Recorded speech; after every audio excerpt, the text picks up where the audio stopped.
Item ಯಾವುದೇ ಇರಲಿ try ಮಾಡಿ ಆಚಿ ಚಿಕನ್ ಮಸಾಲಾ. ಸಾದಿಕ್ ಪಾಷಾ ಅವರೇ, ಈಗ ಹೆಂಗಾಗಿದೆ ಅಂದರೆ ಪರಿಸ್ಥಿತಿ, ಐ ಡೂ ಅಗ್ರಿ. ನಮ್ಮ ಒಂದು ಗಾದೆ ಮಾತಿದೆ, ಹೂವು ಆಮೇಲೆ ಎಲೆ ಮುಳ್ಳು ಮೇಲೆ ಬಿದ್ದರು, ಮುಳ್ಳು ಎಲೆ ಮೇಲೆ ಬಿದ್ದರು, ಎಲೆಗೆ ತೊಂದರೆ, ಹರಿದು ಹೋಗೋದು ಎಲೆನೇ. ಹಾಗಾಗಿ ನೀವು ಎಲೆ ಸ್ಥಾನದಲ್ಲಿ ಈಗಿದ್ದೀರಿ. ನೀವಾಗ ನೀವು ಬಿದ್ದರು, ಅವರಾಗ ನಿಮ್ಮ ಮೇಲೆ ಬಿದ್ದರು, ಅಪ್ಪಚ್ಚಿ ಆಗೋದು ನೀವೇ. ಹೀಗಾಗಿ 100 ಪ್ರಕರಣಗಳು ಆ ಕಡೆಯಿಂದ ನಡೆದ್ರೆ ಅಂಥ ಸುದ್ದಿ ಆಗಲ್ಲ, ಒಂದು ಪ್ರಕರಣ ಈ ಕಡೆಯಿಂದ ನಡೆದ್ರೆ ಸುದ್ದಿ ಆಗುತ್ತೆ. ಆಮೇಲೆ ಅದೇನೋ ಅಪ್ಪ ಕಾಗೆ ಕುತ್ಕೊಳ್ಳೋದಕ್ಕೂ ಟೊಂಗೆ ಮುರಿಯೋದಕ್ಕೂ ಅಂತಾರಲ್ಲ, ಹಾಗೆ ಯಾವಾಗಲೂ ಫಸ್ಟ್ ಅಟೆಂಪ್ಟ್, ಫಸ್ಟ್ ಪ್ರೊವೊಕೇಶನ್ ಈ ಕಡೆಯಿಂದಲೇ ಬರೋದು. ಸೊ ನೀವು ಸಮುದಾಯದವರು ಒಂದು ಕಟ್ಟಪ್ಪಣೆ ಯಾಕೆ ಮಾಡಬಾರ್ದು, ಯಾಕೆ ಮಾತಾಡಬಾರ್ದು? ಯಾಕೆಂದರೆ ಇವತ್ತು ನೋಡಿ, ಒಂದು ಗುಡ್ ಜೆಸ್ಚರ್ ಎಂಬಂತೆ ಆ ಮುಸಲ್ಮಾನರ ಮುಖಂಡರು ಹೋಗಿ ಅಲ್ಲಿ ಸಂಕೇತ್ ಅವ್ರ ತಂದೆ ತಾಯಿಗಳಿಗೆ ಸಮಾಧಾನ ಹೇಳಿ, ಮೇಡಮ್ ಮುಸ್ಲಿಂ ಹೆಣ್ಮಕ್ಳು ಕೂಡ ಹೋಗಿ ಅಲ್ಲಿ ಅಳ್ತಾ ಇದ್ದಾರೆ, ನಾವು ನೋಡ್ತಾ ಇದ್ದೀವಿ. ನಮ್ಮ ಏರಿಯಾ ಹುಡುಗ ಅದು ಪಾಪ ಇಲ್ಲೇ ಓಡಾಡ್ಕೊಂಡಿತ್ತದು. ದಯವಿಟ್ಟು ಇದಕ್ಕೆ ಧರ್ಮದ ಬಣ್ಣ ಬಳ್ಬೇಡ್ರಿ, ಯಾರು ಮಾಡ್ಯಾರಲ್ಲ ಅವ್ರು ಕಠಿಣ ಶಿಕ್ಷೆ ಆಗಬೇಕು, ಧರ್ಮದ ಬಣ್ಣ ಬೇಡ, ನಾವು ನೀವು ಚಲೋ ಇರೋಣ ಅಂತೇಳಿ ಹೋಗಿ ಮಾತಾಡಿದರು. ಸೊ ಈಗ ಮಸೀದಿಗಳಲ್ಲಿ ಕಲ್ಲು ಒಗೆಯೋದು, ಅದು ಮಾಡೋದು, ಇದು ಮಾಡೋದು, ನೀವು ಹೇಳಲ್ಲ ಅಂತಲ್ಲ, ನೀವು ಹೇಳಿರ್ತೀರಿ, ಆದರೂ ಘಟನೆಗಳು ನಡೆಯುತ್ತೆ. ಈಗ ಎಲೆಕ್ಷನ್ ಬಂದಂಗೆ ಜಾಸ್ತಿ ಆಗುತ್ತೆ ಸಾದಿಕ್ ಪಾಷಾ ಅವರೇ. ಹೀಗಾಗಿ ನೀವುಗಳು, ನಿಮ್ಮ ಮುಖಂಡರು, ಸಮಾಜದ ಮುಖಂಡರುಗಳು ಒಂದು ಸರಿಯಾದ ನಿರ್ಧಾರ ತಗೋಬೇಕು. ಮೇಡಮ್ ನೋಡಿ, ಯಾರು 5 ಸಾಲಿ ಬೇರೆ ಸಮುದಾಯ ದೇವಸ್ಥಾನಕ್ಕೆ ಚರ್ಚ್ಗೆ ಹೋಗಲ್ಲ, ಮುಸಲ್ಮಾನರು 5 ಸಾಲಿ ನಮಾಜ್ ಮಾಡೋಕ್ಕೆ ಮಸೀದಿನಲ್ಲಿ ಹೋಗ್ತಾರೆ.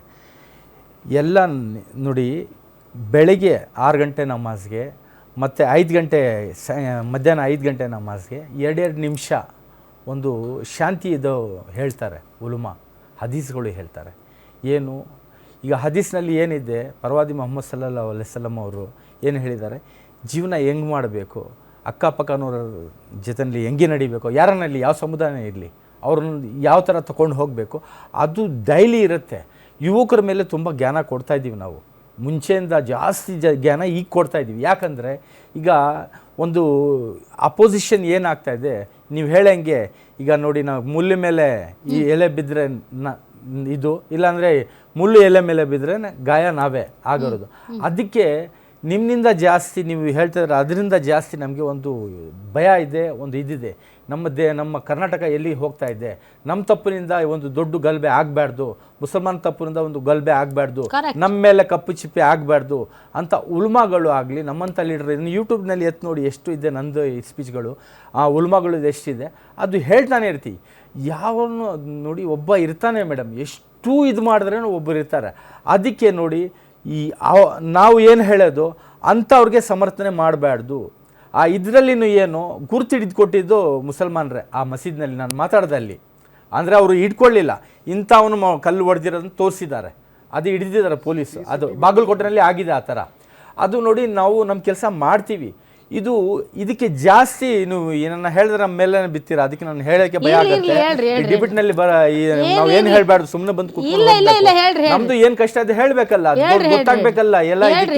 ನೋಡಿ, ಈಗ ಮನುಷ್ಯರು ಜಾತಿ ಆಮೇಲೆ ಪಕ್ಕ ನಾವು ಮನುಷ್ಯರೇ ಎಲ್ಲ. ತಪ್ಪು ಮಾಡಿದ್ರೆ ದೊಡ್ಡವ್ರದ್ದು ಏನು ಕರ್ತವ್ಯ ಇರುತ್ತೆ, 2 ಕಡೆಯಿಂದ ಕೂತ್ಕೊಂಡು ಏನೋ ಸಮಾಧಾನ ಮಾಡಿಬಿಟ್ಟು ಇದು ಮಾಡಬೇಕು. ಈಗ ಏನಾಗಿದೆ, ಒಂದು ಇಶ್ಯೂ BJPಗೆ ಸಿಕ್ಕುತ್ತೆ, ಸಿಕ್ಕಿದ ತಕ್ಷಣವೇ ಅಲ್ಲೇ ನೋಡಿ ಎಲ್ಲ ಸೇರ್ಕೊಂಡು ಅವ್ರ ಮೇಲೆ ಪನಿಷ್ಮೆಂಟ್ ಕೊಟ್ಟರೆ ಒಂದು ಮಾತು ಬೇರೆ. ಈಗ ಅಲ್ಲಿ ಏನು ಸ್ಲೋಗನ್ಸ್ ಎಲ್ಲ ದೊಡ್ಡವರು ಏನು ಹೇಳ್ಕೊಂಡಿರ್ತಾರೆ, ಇಸ್ ದೇಶ್ ಮೇ रहना होगा तो ರಾಮ್ ರಾಮ್ कहना होगा, ಅಲ್ಲೇ ಬಾಗಲಕೋಟೆನಲ್ಲಿ ಆ ಮಾತು ನೀವು ಕೇಳಿದ್ರೆ ಇಲ್ಲ ಗೊತ್ತಿಲ್ಲ. ಈ ಥರ ಗಲ್ಲಿನಲ್ಲಿ ನಡೀತಾ ಇದ್ರೆ ಏನಾಗೋದು ನೋಡಿ. ಎಲ್ಲ ಮಕ್ಕಳೆಲ್ಲ ಚಿಕ್ಕ ಮಕ್ಕಳು ನೋಡ್ತಾನೇ ಇರ್ತಾರೆ, ಅವ್ರಿಗೆ ಗೊತ್ತಾಗಲ್ಲ ನಮ್ಮ ದೊಡ್ಡವರು ತಪ್ಪು ಮಾಡಿದ್ರೆ ಅದಕ್ಕೆ ನಮ್ಮ ಮೇಲೆ ಇದು ಮಾಡ್ತಾರೆ ಅಂತ ಅವ್ರಿಗೆ ಗೊತ್ತಾಗಲ್ಲ. ಅವ್ರು ಏನು ನೋಡ್ತಾರೆ ಕಣ್ಣಿಂದ, BJP वाला RSS वाला मुसलमानों को मारने का प्लान चल रहा है, ಅದು ಮಣ್ಣಲ್ಲಿ ಬರುತ್ತೆ ಮೇಡಮ್. ಅದಕ್ಕೆ ನೋಡಿ, ಬೀದಿಗೆ ಯಾರನ್ನ ಇಲ್ಲಿ ಮುಸಲ್ಮಾನನು ಬೀದಿಗೆ ಬರಬಾರ್ದು, ಇಂಥ ಸ್ಲೋಗನ್ ಹಾಕ್ಕೊಂಡು ಸರ್ ತನ್ ಸೆ ಜುದಾ ಅಂತ ಹೇಳಬಾರ್ದು. ಅವರು ದೇಶ ಮೇ रहना होगा तो ರಾಮ್ कहना नहीं तो तुम्हारा ಗಲ್ಲಾ ಕಾಟೆಂಗೆ ಅದನ್ನು ಹೇಳಬಾರ್ದು. ಅದು ಸ್ಟಾಪ್ ಆದರೆ ನೋಡಿ ನಮ್ಮ ದೇಶ ಶಾಂತಿಯಾಗಿರುತ್ತೆ. ಅದಿಲ್ಲ ಅಂದರೆ 2 ಕಡೆಯಿಂದ ತುಂಬ ದೊಡ್ಡ ಇದು 35 ಕೋಟಿ ಜನ ಮುಸಲ್ಮಾನರಿಗೆ ಎಲ್ಲಿ ಕಳಿಸ್ತೀರಾ ನೀವು? ಸಮುದ್ರದಲ್ಲಿ ತಳ್ತೀರಾ? ಇಲ್ಲ, ನಾವು ಇಲ್ಲೇ ಜೀವನ ಮಾಡಬೇಕು. ನಮಗೆ ಈ ದೇಶ ಬೇಕಾ ಅಂತ ನಾವು, ಯಾಕಂದರೆ ಆ ಟೈಮ್ನಲ್ಲಿ ಹಿಂದೂ ಮುಸಲ್ಮಾನರು ಸೇರಿಸಿ ಒಗಟಾಗಿ ಈ ದೇಶಕ್ಕೋಸ್ಕರ ಪ್ರಾಣ ಕೊಟ್ಟು ನಾವು ಬ್ರಿಟಿಷ್ನಿಂದ ಇದು ಮಾಡಿ ತಗೊಂಡಿರೋ ದೇಶ. ಯಾರಿಗೆ ಪಾಕಿಸ್ತಾನ ಬೇಕು, ಜಿಂತಾ ಅಂತ ಕಮಿನ ಅವನು ಜಿನ್ನಾ ಅಂತ ಕಮಿನ ಅವನಿಗೆ ಪಾಕಿಸ್ತಾನ ಬೇಕಾಗಿತ್ತು, ಅವ್ನು ತಗೊಂಡು ಹೋಗ್ದ. ನಮಗೆ ಭಾರತ ಮುಖ್ಯ, ಭಾರತದಿಂದ ಪ್ರೀತಿ ಇದೆ, ಈ ಮಣ್ಣಿನಿಂದ ನಮಗೆ ಪ್ರೀತಿ ಇದೆ, ಅದಕ್ಕೆ ನಾವು ಇಲ್ಲಿ ಇರೋದು.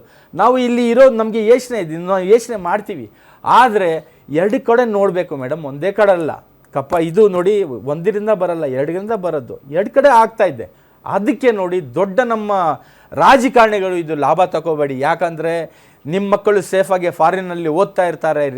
ನಾನು ಹೇಳೋದು ರಾಜಕಾರಣಿ ಮಕ್ಕಳು, ನಮ್ಮಂಥವರು ಚಿಕ್ಕವರು ಅವರು ಇರುತ್ತಲ್ಲ, ಅಂಥ ಮಕ್ಕಳು ರೋಡ್ನಲ್ಲಿ ಹೊಡೆದಾಡ್ಕೊಂಡು ನೀನು ಹಿಂದೂ ನೀನು ಮುಸಲ್ಮಾನ್ ಅಂತ ಸಾಯೋದು ಬೇಡ, ಅದು ತರಬೇಡಿ. ಆ ಶಾಪ ತಗೊಂಡ್ರೆ ನೋಡಿ, ಅಭಿವೃದ್ಧಿ ಎಷ್ಟು ದೊಡ್ಡ ಆಗಬೇಕು ನಮ್ಮ ದೇಶದಲ್ಲಿ. ಅಭಿವೃದ್ಧಿಗೆ ತುಂಬ ಹಿಂದೆ ಇದ್ದೀವಿ ನಾವು. ನಮ್ಮ ಇದರಲ್ಲಿ ಫಸ್ಟ್ ಏನು ಬಡ್ಡಿದೆ ಅದರಲ್ಲಿ ತರಕ್ಕಿ ಅಂತ ಹೇಳ್ತಾರೆ, ಹಿಂದೂ ಮುಸಲ್ಮಾನ್ ಅಂತ ತರಕ್ಕಿ ಜಾಸ್ತಿ ಆಗಿಬಿಟ್ಟಿದೆ, ಅದು ಕಮ್ಮಿ ಆಗಬೇಕು ಮೇಡಮ್. ಆಯ್ತು, ಈಗ ನಾನೇನು ರಿಕ್ವೆಸ್ಟ್ ಮಾಡ್ಕೊಳ್ತೀನಿ ಗೊತ್ತಾ ಸಾದಿಕ್ ಅವರೇ, ಮಸೀದಿ ಮುಂದೆ ಯಾರಾದರೂ ಉಳ್ಳಾಡಲಿ, ಯಾರಾದರೂ ಹಾಡಾಡಲಿ, ಕುಣಿಲಿ, ನೀವು ಅದನ್ನ ಜಾಸ್ತಿ ತಲೆ ಕೆಡಿಸ್ಕೊಳಕ್ ಹೋಗ್ಬೇಡ್ರಿ ಅಂತ ಹೇಳೋದು. ಅದನ್ನ ಜಾಸ್ತಿ ಒಂದು ದಿನ ವರ್ಷದಾಗ ಒಂದ್ 4 ಹಬ್ಬ ನಡೀತಾ, ಒಂದು ಗಣೇಶ ಉತ್ಸವನೋ, ಇನ್ನೊಂದು ನಮ್ಮ ಶಿವಾಜಿ ಮಹಾರಾಜರ ಕೇಳಿಸ್ಕೊಳ್ಳಿ ಶಿವಾಜಿ ಮಹಾರಾಜರ ಜಯಂತಿನೋ, ಹನುಮ ಜಯಂತಿ, ಇನ್ನ ರಾಮನವಮಿ ಅಷ್ಟೇ. ಅವಾಗ ಮೆರವಣಿಗೆ ಮಾಡ್ತಾರ, ಒಂದೊಂದ್ಸರಿ ಮೆರವಣಿಗೆ ಅವಕಾಶ ಕೊಡ್ತಾರ, ಒಂದೊಂದ್ಸರಿ ಕೊಡೋದಿಲ್ಲ. ಅಷ್ಟು ಅಸಹನೆ ಇಲ್ಲ ಅಂದ್ರೆ ಹೆಂಗೆ? ಬೇರೆ ಟೈಮ್ ನೋಡು, ಅಷ್ಟು ಸಹನೆ ಇಲ್ಲ ಅಂದ್ರೆ ಒಂದು ಮಾತು ಇದು ತುಂಬಾ ಮುಖ್ಯ, ಹಿಂದೂ ಬಾಂಧವರು ಕೇಳಲಿ. ನಮ್ಮದು ಪ್ರಾರ್ಥನೆ 7 ನಿಮಿಷ ಇರುತ್ತೆ, 4 ನಿಮಿಷ 12 ನಿಮಿಷ ಇರುತ್ತೆ ಅಷ್ಟೇ ನಮ್ಮ ಟೈಮ್.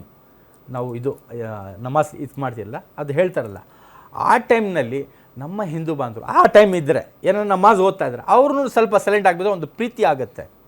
ನಾವು ನಮಾಜ್ ಆದ್ಮೇಲೆ ಹೋಗ್ಲಿ, ಹೊಡ್ಕೊಂಡು ಹೋಗ್ಲಿ, ನಮಾಜ್ ಆದ್ಮೇಲೆ ಅಲ್ಲ ಗೊತ್ತಾಗತ್ತೆ, ಅದು ನಡೀತಾ ಇರುತ್ತಲ್ಲ, ಜೋಶ್ನ ಕುಣಿತಾವಷ್ಟೇ, ಜೈ ಶ್ರೀರಾಮ್ ಜೈ ಶ್ರೀರಾಮ್ ಅಂತ ಕುಣಿತಾವಷ್ಟೇ.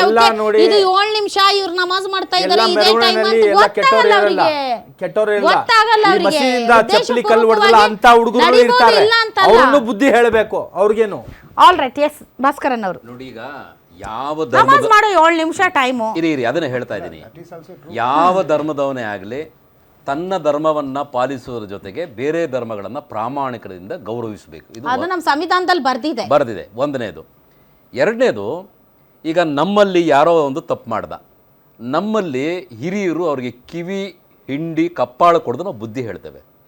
ಈಗ ಪ್ರವಾದಿ ಬಗ್ಗೆ ಯಾರೋ ಒಬ್ಬ ಒಂದು ಕೆಟ್ಟ ಮಾತು ಹೇಳ್ಬಿಟ್ಟ, ಕುರಾನಿನ ಬಗ್ಗೆ ಹೇಳ್ಬಿಟ್ಟ, ಜಸ್ಟ್ ಫಾರ್ ಆರ್ಗ್ಯುಮೆಂಟ್ ಸೇಕ್ ಹೇಳ್ತಾ ಇದ್ದೀನಿ, ಹದ್ದೀತ್ಗಳ ಬಗ್ಗೆ ಏನೋ ಹೇಳ್ಬಿಟ್ಟ.